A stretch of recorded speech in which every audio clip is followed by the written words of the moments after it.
Good afternoon, everybody. I've actually just noticed an error on this as we start. So, and it's supposed to say Art 102 Unit 2. So this is Art 102 Unit 2, okay? And this is all about children's development through art.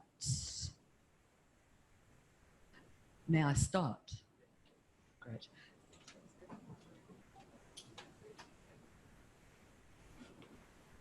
So I'm going to start promptly because I've got a lot to get through this morning. Can I invite you to come down a little bit closer to me? Is that okay with you? Thanks so much. If you're comfortable to do so. If you really want to hang out at the back, that's fine too, but it'd be lovely to have you around. Okay, so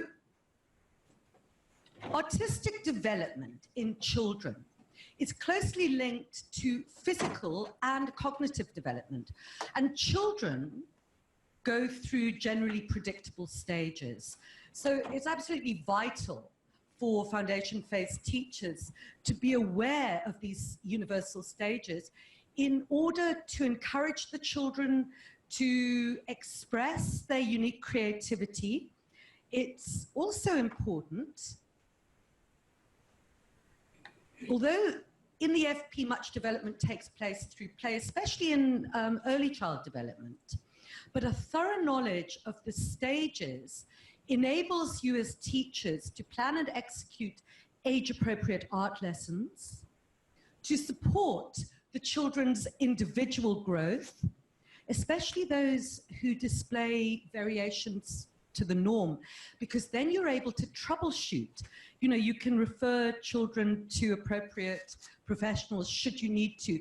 But as I say, because we're in the foundation phase and we're doing a lot of play and a lot of exploration, in the early stages, we wouldn't normally be referring them elsewhere. It's just what we're more likely to pick up there would be problems at home, wouldn't it?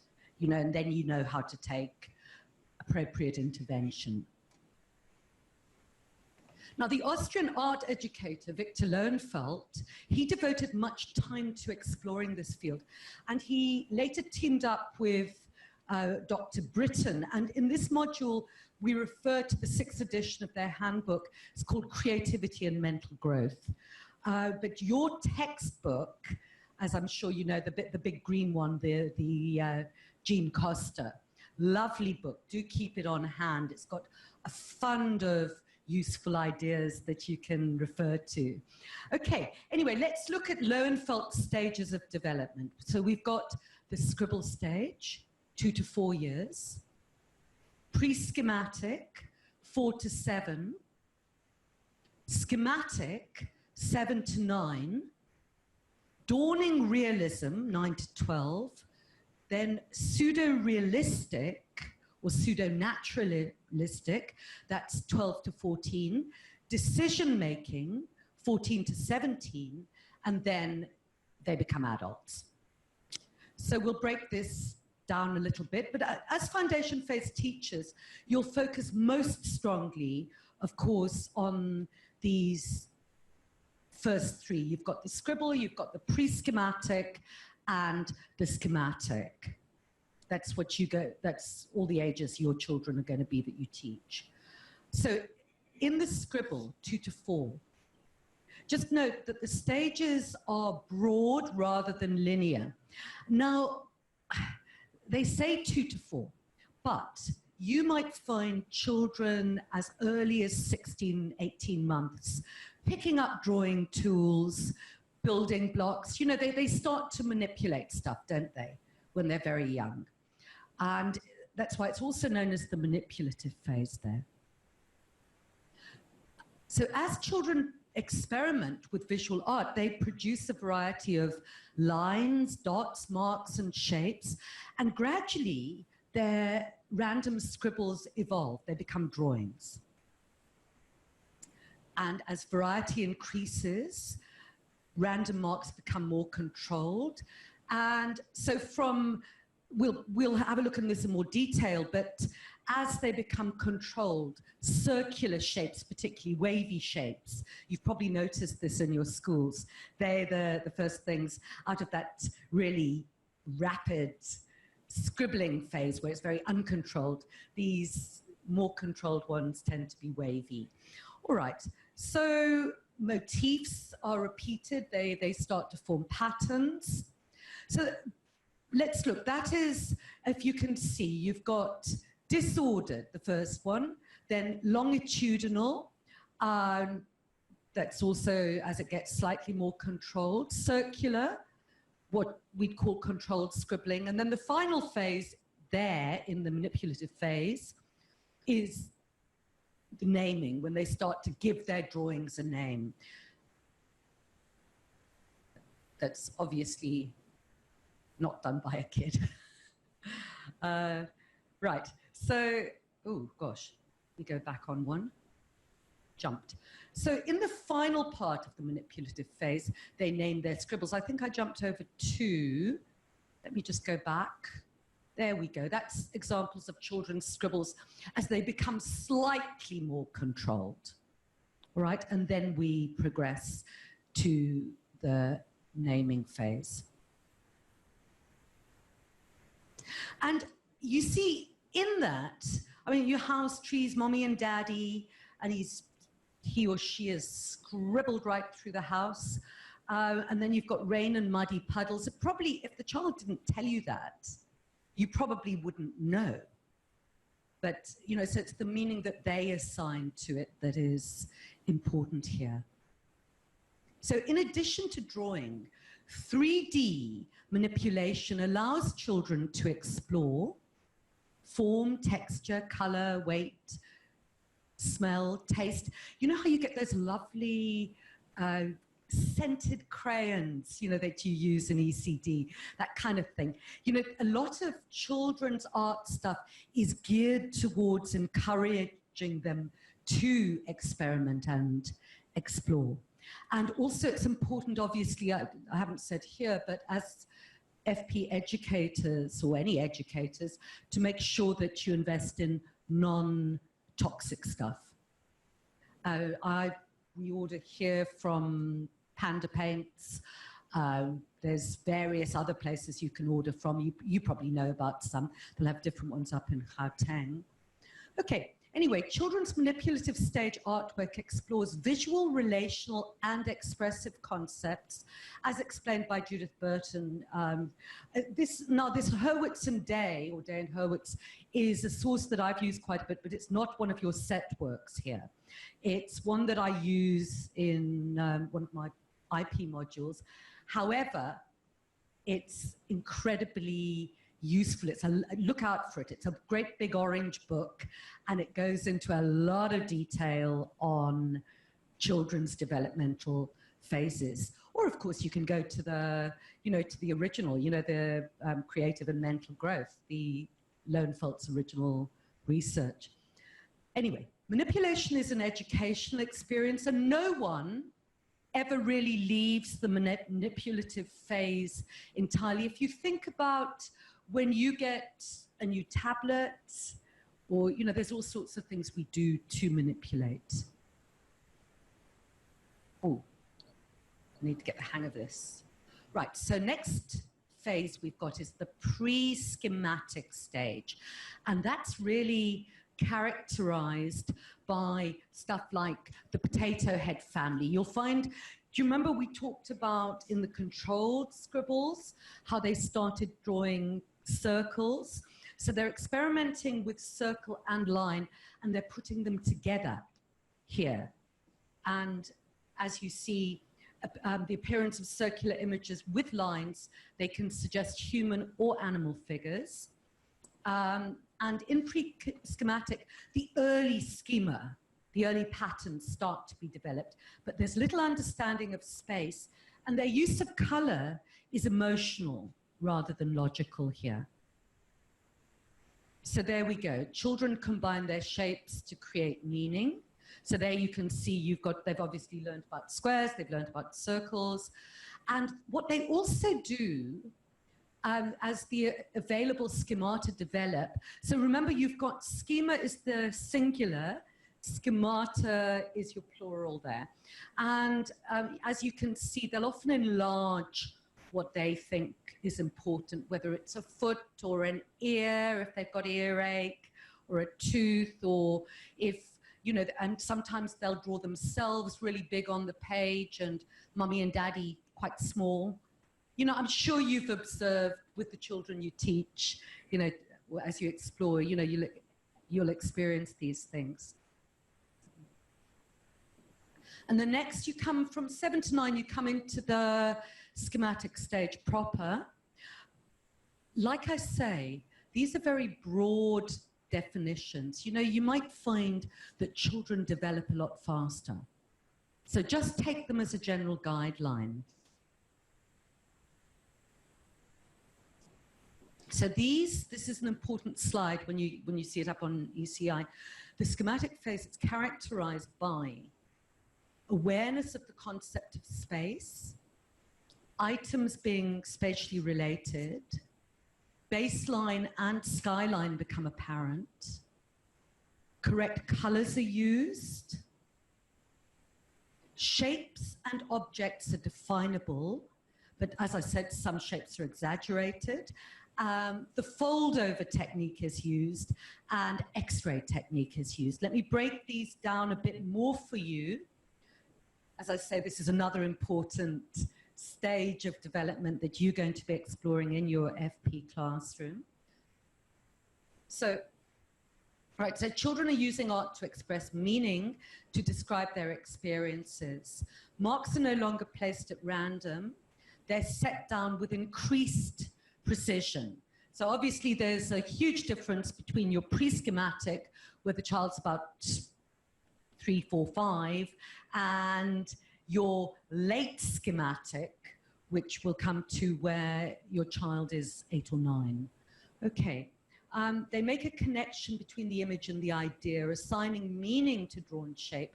The shape becomes then a symbol. There's also part of the symbolic stage is stereotypes. You know, we still use these, don't we? You know, think about the heart. You know, think of it a little bit like the Egyptian hieroglyphics. You know, if we want to communicate something real quick, we often use one of these stereotypic symbols to get it across, don't we? But if you want to define it for children, it'll be something that they repeat from a source without any real understanding. It could be inflexible, and sometimes it's incorrect or inappropriate, but usually not, actually. Usually it means what it's supposed to mean. Right, so now a schema. As I said, plural schemata. It's a drawing, a painting or clay form that a child develops. It's got a degree of resemblance to the actual object. Okay, in the symbol making stage, children draw what they know, not what they see. So they're not copying from real life. They're drawing what they know. That's why in the early, like the pre-schematic, we often see with the potato head, you know, the limbs coming out of the head. And the hair, they've got different schemata that they develop. It could be a few lines or a scribble. Fingers are lines. They could be many lines. Remember that slide I showed you a while back with you know, that very oblong one, and the child had about 10 fingers on one hand.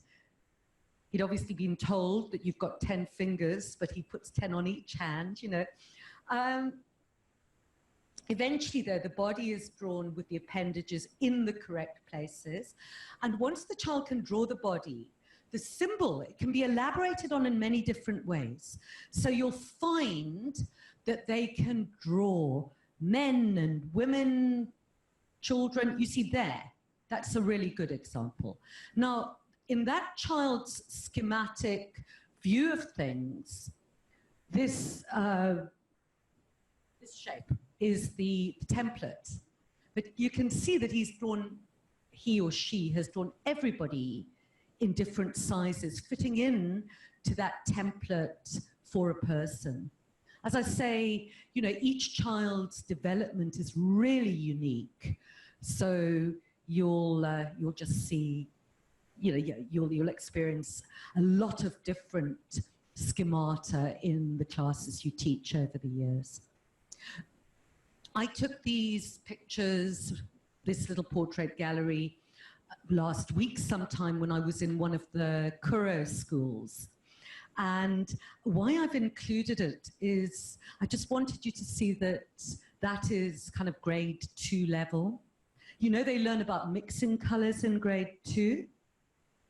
So they're quite sophisticated even at that age with what they can do, what they can produce there. And more from the family portrait gallery. So you can see what I've tried to show you then with the schematic is a progression. So how old would you think the child was in the first image there that we've got? How old do you think? About 3, 4? Yes, absolutely. Then the second one? I think it could be, but like I say, there's a range. Could be younger. Could even be 6, 7. Yeah, I would say probably, and it might be 8. Yeah, and then the third one, we obviously know that that child is in grade 1 or 2 because you can see that that's the child's own writing there, and as you know, they learn the letters in grade 1 there. Okay, so breaking down those characteristics of schematic phase. As I said, that's one of your really important phases. And so we've got the baseline. First of all, as you see in my example, they're going to dump all the objects straight on a line. And prior to that, in the pre-schematic and the manipulative phases, they've just had, remember, they've had the objects randomly floating in space at that stage. Now they're dumped on a baseline. Overlap. So now they want to show you an inside and an outside of something. So you can see now we've got baby, and baby's in mom's tummy. Okay, so the X-ray solves the problem of how to represent that. You'll find they do that with buildings as well quite a bit. You know, they'll try and show you the inside and the outside of a house at the same time. Right, now we've got relative size of objects. We talked about this a little bit earlier, but I've given you an example to break it down a bit further. And use of space. Right, so what is very common in this schematic or symbolic phase is that the child will run into spatial problems. So they'll talk about, what they'll do is they'll try to describe something. They've decided their picture wants to tell some sort of story, and they'll start moving the page around. So you'll get this kind of effect. And this we call fold-over technique. Just note, it's got nothing to do with folding paper over. It's to do with moving the page around. Now, some objects might be shown from above, some from the side. So the other thing that I said was really common at this stage is what we call bird's eye view. So as you can see, the goalie looks like he's lying down, and yet you've got a very agile person in the foreground there who's got his leg flung up to the side, the kicker. Okay, next stage we come to dawning realism. Children become aware of society, peers, clothes, genders. This seems to be happening, guys, younger and younger, doesn't it? You've observed this, I'm sure, with the children that you're associated with. And they start at this stage to become self-critical. Well, obviously, this isn't going to be, I mean, unless you've got very mature grade 3s, it's not going to be so much in your classes. But it's as well to be aware of this gang stage, because even in grade 3, they start to become aware and to form gangs, and the peer groups become almost more important than the adults in their lives, don't they? When they really get into the gang stage. And so you'll see at this stage there's an awareness of detail, but as yet, there's no shade or shadow. The baseline disappears. There's no skyline. So remember we had a schematic. They draw the skyline up at the top of the page, the baseline down the bottom of the page. Now, if you see, as you see in the middle of the page there, or not middle, like 2/3 down, we're becoming far more detailed, and the sky meets the earth. That is characteristic of this gang phase. And objects can also be overlapped. As you can see, the one gang member's arm is going behind the other one's back. And the schema become more and more flexible as they move towards the next stage. But it's what is crucial at this gang stage is to really encourage the children in their art, because you find around the age of 11 they become acutely self-aware, and if their drawings seem childlike to them, they'll become dissatisfied. They might even want to give up art altogether. So really important that you give them a lot of positive feedback and a lot of stimulation if you are dealing with children of that age group. Okay, we're now bordering on or moving into the pseudo-realistic or pseudo-naturalistic phase. 12 to 14, as I say, can start a little bit younger. If you've got really mature grade 3s, you never know. You know, of course, we deal with such a variety of ages and stages as educators. So just be aware of some of these things.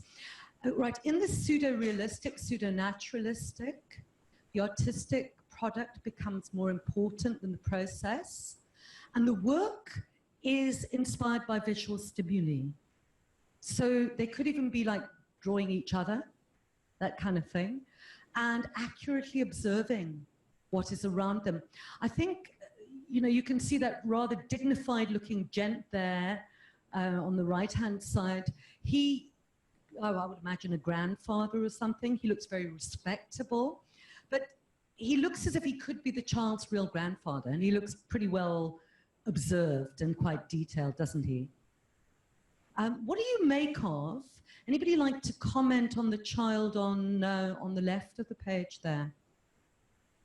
What do you reckon? Anybody like to comment on that? What do you think? What do you think that child might be going through? Anyone? Comment? Beautiful, yeah. Thank you for that. That response was maybe loneliness. Very, very possible. There's a sense of isolation. It could just be a sense of bookishness, but that's a really good response there. And also you can see in that, you can also see, like, look at those fancy tackies he's wearing. You know, so he's obviously at that stage where he's very aware of his costume. And now if children, we're moving into the next phase where they're becoming even more sophisticated, they also start, as they come into the questioning phase, and that they start to observe perspective, they become aware of shadow, and that kind of thing. And you get the idea of recession into depth in some of their drawings. I haven't shown you much of that there, but you can check it out for yourself. And if they're to continue artistic production during adulthood, they must work with diligence, mastering the technical and expressive conventions that provide a bridge between the art worlds. Now, that's a really quick overview, guys, of you know, what we've got there. And I'm going to just ask, are there, before I move on, I'm going to ask to set up, I've got 20 minutes left with you. And what I want to do, you've got an assignment coming up. So I've prepared another little PowerPoint for you. Josh, we can, just now, if there are no questions, anybody got questions on what we've just talked about? Any questions? Great. So what I want to do is I want to move on and I want to show you the PowerPoint now on the preparation of your assignment that I prepared for you this morning, and I'll see if there are any questions on that. Great. So, art education, I got the title right on that one. Right, assignment preparation. So your assignment's due on the 1st of April. It's worth 20% of your final mark, and then your examination, it's going to count for 80%.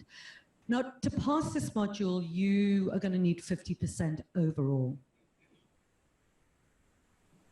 In order to achieve your duly performed certificate, your DP, and be eligible to write the exam, you're going to need to achieve at least 50% for your portfolio and more than 75%. I think there are 2 online tests.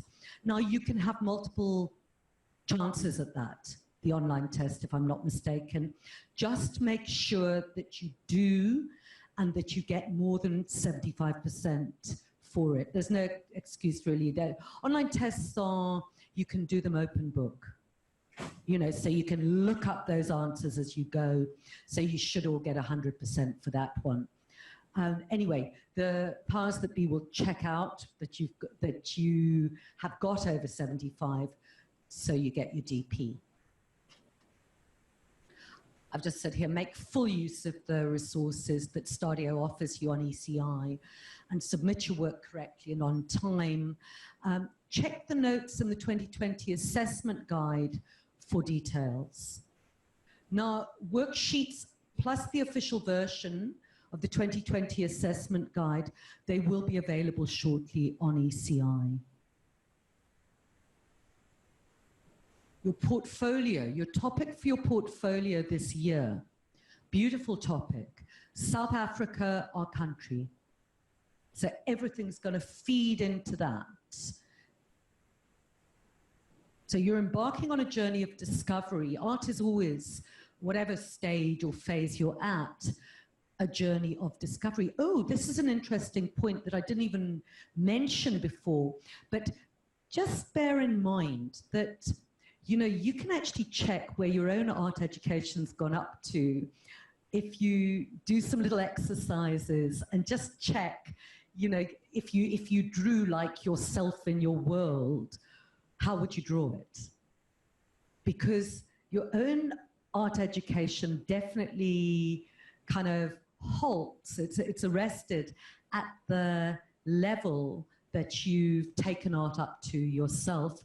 So as educators, even though you're going to be dealing with little children, it's really great with your portfolio to challenge yourself, to move yourself beyond whatever stage, phase you're at. So you know that you want to be at the 17 plus stage, obviously, with your portfolio. And then when you do your detailed explanations, write in your portfolio how you would adapt any of those exercises you're given, any of the techniques you're exploring. How would you adapt them to your FP classroom? Because you're going to be asked to give a description of each technique that you're using. Right, I've said here, when you're talking about yourself, you'll see in the assessment guide, it gives you a whole lot of questions to answer, you know, about your art experience, where you're from, you know, your own cultural background, that kind of thing.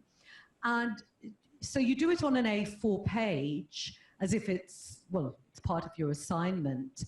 But when you put together a portfolio, it's really, really a good idea to buy yourself one of those 20-page A3 flip books, you know, those with the plastic sheeting, and do everything on A3. So, as it says, one A4 page decoratively mounted on A3. Of course, when you submit your portfolio, it's all going to come out A4, you know, turn it in.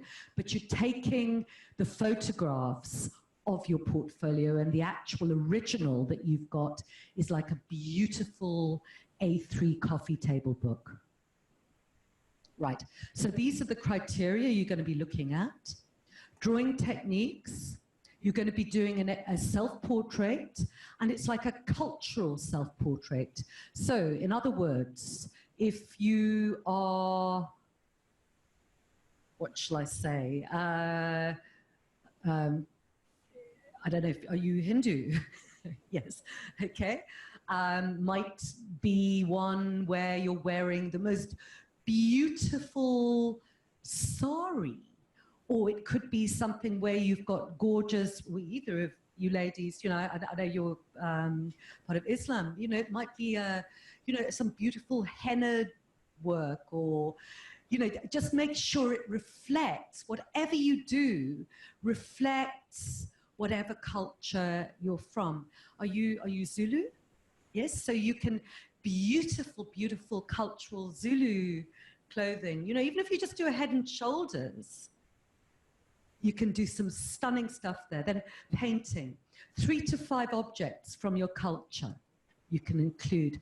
And then potato or leaf printing, design a new South African flag, recycled, create a symbol, you know, like a cultural symbol.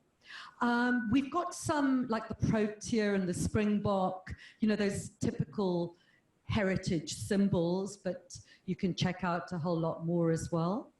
And then you're going to do a heritage shoebox collage. Right, so you can check more details of this in your assessment guide when it comes up. Assignment guide, assessment guide, yeah. All your images must be accompanied by clear descriptions. Include a detailed lesson plan based on one of the techniques explored. Now, it's really important this. Put 2 centimeter spacing around the edge of your pages. Use 1.5 spacing for your writing, and use that Arial black font, size 12. Okay, actually, you know, I've said black, but I don't, you know, you can, you know, play with the colors a bit like I have in your PowerPoints if you want to, I'm sure. And make sure you reference correctly. The important thing why we said black originally was because, you know, just make jolly sure if you are playing with color a bit that we can, as markers, can clearly read what you've written. Be as clear, as precise as you possibly can be. I'll tell you why as well. DL is huge. We've got a lot of people around the country doing the DL component of ART102. And so obviously, because we've got so many of you, we've got different markers, and we need to all agree on what the marking criteria are. Now, you've got the Embry-Harvard reference guide. Okay, great. Just keep that handy when you're doing your assignments, whether it's art or anything else. Really important to do that. Even I, when I'm preparing these sort of things for you guys, I keep it handy. I don't know it all off by heart. I don't think any of us do. Right. Submit your assignment in Word document format. Upload it to ECI through the Turnitin portal as instructed. You know from other modules, of course, that the Turnitin, it checks for plagiarism, even if you've done it accidentally. But if you submit it well in advance, you know that if plagiarism stuff comes up, you've got a chance to correct it before the due date. Include color images of all your artworks, obviously color, because we've got to see, because we don't have a hard copy, we've got to have as close facsimile as possible to what you created there. And please note that 3D artworks must be photographed from 3 different angles there. And original 2D artworks should be completed on A3 size paper. Use good quality paper. Invest in art materials, guys. You'll always use them. Whether you use them for this portfolio or you use them in the classroom, they will be used. And I've already said, yeah, do it A3 and then photograph it for your A4 submission. Pay close attention to your marking rubric. I cannot stress that enough. I know this in all the modules I teach, you know, and if people have run into difficulties, I'll always put them back to the marking rubric. So here we go. You see, presentation, creativity, includes your entire layout. Get creative, ensure it's of a high standard. And then we've already talked about the A4 page mounted on A3, and then the clear images of all artworks. And then the detailed lesson plan, and remember the detailed explanations. So usually when I create a portfolio like this, I'll have an artwork on one side of my page. That's why I say get at least a 20-page, one of those flip books. And then I'll have the how-to, the nitty-gritty of how-to on the opposite page. This makes it easy, you know, when we're marking it, because you can see explanation, artwork, explanation, artwork. Makes it, you know, the marker then knows where they're at with you. Okay, that makes sense to you all, doesn't it? Yeah? Great. All right, so now that lesson plan really shows you know your stuff in terms of the classroom. Show us, as I said, I put a few notes on each of your how-to explanations of how you'd roll out the lesson in the classroom anyway. But one of those techniques, whichever one you choose, whether it's the box or the portrait or whatever, it needs to be accompanied by a really, really detailed lesson plan for 10 marks there.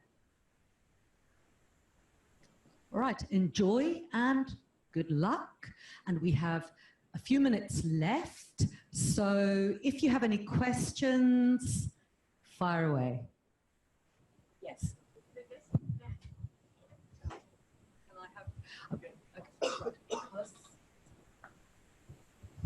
For the lesson plan, do we have to have a specific type of lesson plan we're working with, like a format?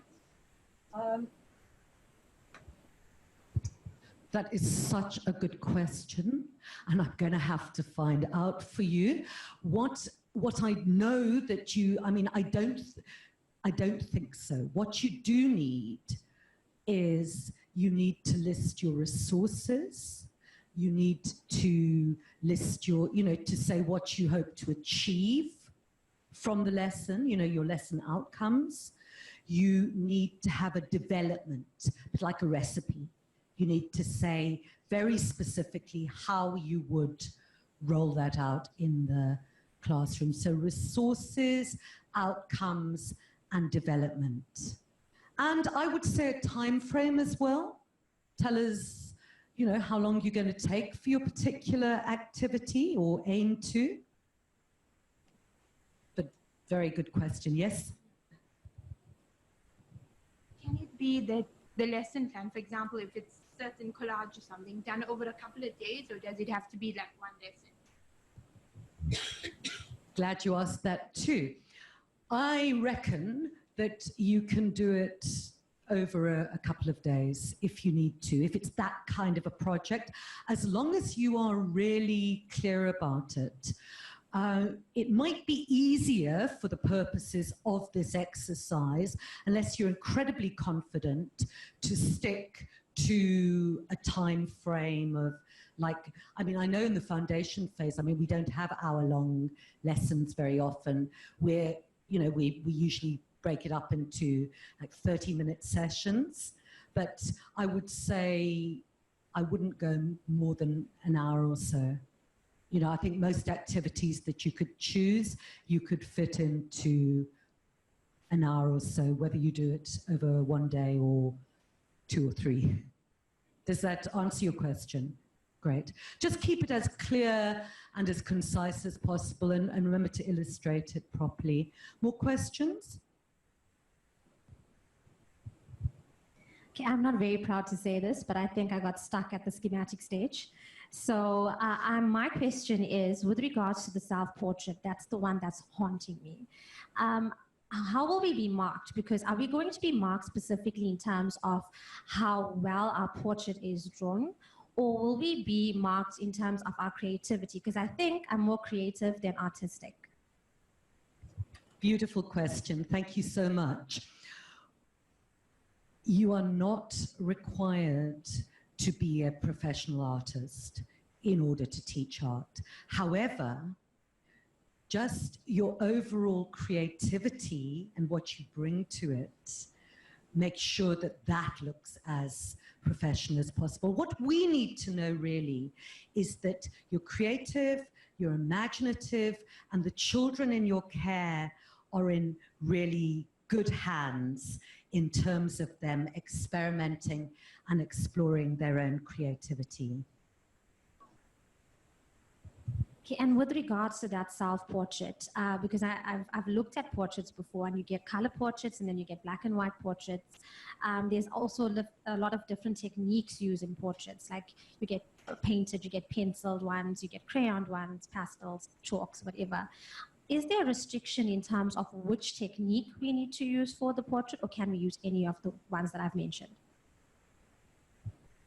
Again, good question, and what I'm going to say with that is actually look when it comes up on, there's going to be a worksheet on it that's going to be up within the next week or so, and it's very likely to be mixed media.